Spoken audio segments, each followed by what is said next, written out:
In this video, we're going to create the south 16th on the east line, GDCB point 600-420, via a single proportion. We've opened up the example-6 file and saved it back as G2346. And I want to open up the traverses here. And if you remember from a previous video, we created both a retrace traverse and a record traverse. Let's go ahead and open those up now. And let's just stack them here. And let's take a look first at our retrace traverse. So the 16th corner we're going to create is just above 4801. 4801 is a line tree. So we're going to proportion the 16th corner between the line tree, our nearest existing monument to the south, and the east quarter corner, which is an existing monument as well. So in our retrace traverse, we're going to pick those 2 points. We're going to highlight 4801, and we're going to highlight 600-440, and choose COGO single proportion. Notice again that, like all of the PLSS commands, we include the letters PLSS afterwards. And that brings up the single proportion dialog box. Let's look here just a moment. We selected 2 points, and Traverse PC brought them in to the top half of the dialog where our retrace or measured data is. And it knows that 600-440 is to the north and 4801 is to the south. So it's smart enough to place these in their correct position regardless of whether or not I have a temporary corner. And in this particular example, I'm not using a temporary corner. So I could just as easily have gone out and gotten these existing corners with GPS as opposed to a ground traverse. It wouldn't matter. I don't need to do a single proportion with a temporary corner. Now let's do the same thing basically with our record data. So let's select our record traverse down here. And you remember that we started out at 4801, that line tree, and we began entering record data north on that east line. So all I really have to do is put the cursor over the point 600-420R, which is the record position for that 16th corner, and again choose COGO single proportion. Now there are a couple other ways to select the points in the traverse. I think this is the simplest. And Traverse PC comes in and says, looking at that record information, I see that you had a full 20 chains to the corner to the north, which was 600-440R, and I see that you had just 13.2 feet or 0.2 chains to the corner to the south. Notice how it brings in the record bearings then and the record distances that we entered. Now over in the traverse view for the record data, we entered it as chains, but we could just as easily reformat this, and we did in one of the previous videos, to show the equivalent feet. And now we'd see the exact same feet here that we're seeing in the dialog box. So Traverse PC has everything it needs now at this point, the existing corners and the record data, for it to compute the single proportion for 600-420. And in fact, it already has. If we were to hit the summary button right now, we could take a look at this report and find that Traverse PC has already generated a position for us. So let's start at the top of this report. Here's a single proportion based on the method used in the BLM manual. We're computing the position for the lost corner. The current record position we have is 600-420R, and Traverse PC gives us information about the existing corners on either side.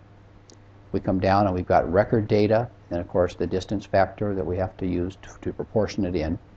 And then Traverse PC gives us the position of the lost corner, geodetic position, and then the inverses between the existing corners and the lost corner. So right here is our coordinate position we computed. Here is our geodetic position we computed for that lost corner. So it's all here in the summary. We haven't accepted this corner yet. We're looking at the data to say, does this make sense? Is that a reasonable position for that corner? It is. So I'm going to close the report. And let's come back to our dialog now. And let's actually save that corner that we've just computed. So at the bottom of the dialog, where it says computed position of lost corner, let's type in 600-420. I'm going to press the enter key, And that creates the point label we're going to use to store this point. I'm going to hit this edit button right here because in the description I want to type in an SP, my note that I created that with a single proportion. I'm then going to save the point. Traverse BC asks, are you sure you want to save it? And I say yes. So this point is now part of the survey.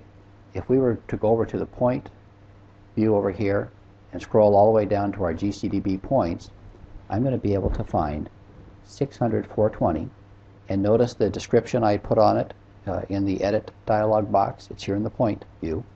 But probably more importantly, I'm going to drag this dialog over now and come back up to our retrace traverse.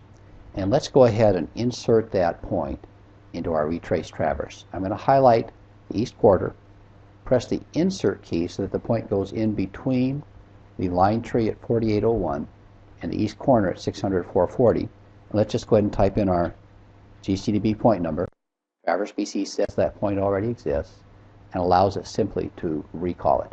Now, let's come over here to our drawing and let's just kind of zoom in here for a little peace of mind about what we've actually done here. So I'm going to zoom in pretty tight, and you can see that I've got just a little separation between those points there. It'll be real easy to do a random inverse real quick, but I have the distance from 4801, the line tree, to this 16th corner in the summary as well. So I could just as easily bring that summary back up, and here would be all the information that I need. So let me close out the report real quickly. Let me close the dialog box out real quickly and come back to just a zoom page here. And I want to just stop it for a moment at these traverses and talk about them. I want to talk again about the fact that we created a retrace traverse up here at the top that is the one we're looking at currently in the drawing view that has all of the corners that we found, and we've now added the 16th corner that we just created. Down here we have a record traverse that is just holding our record data. Traverse PC doesn't really do batch commands for us to come back and recompute these corners later, but I like to think of these traverses like a batch file, because it'd be very easy for me anytime later to say, you know, I've got some new information that I want to include in that single proportion. It would be very easy for me to come right back in, select my two controlling corners, go to single proportion, come down here to the record data, select the 600 420R record corner, also hit single proportion, and I'm right back to a solution.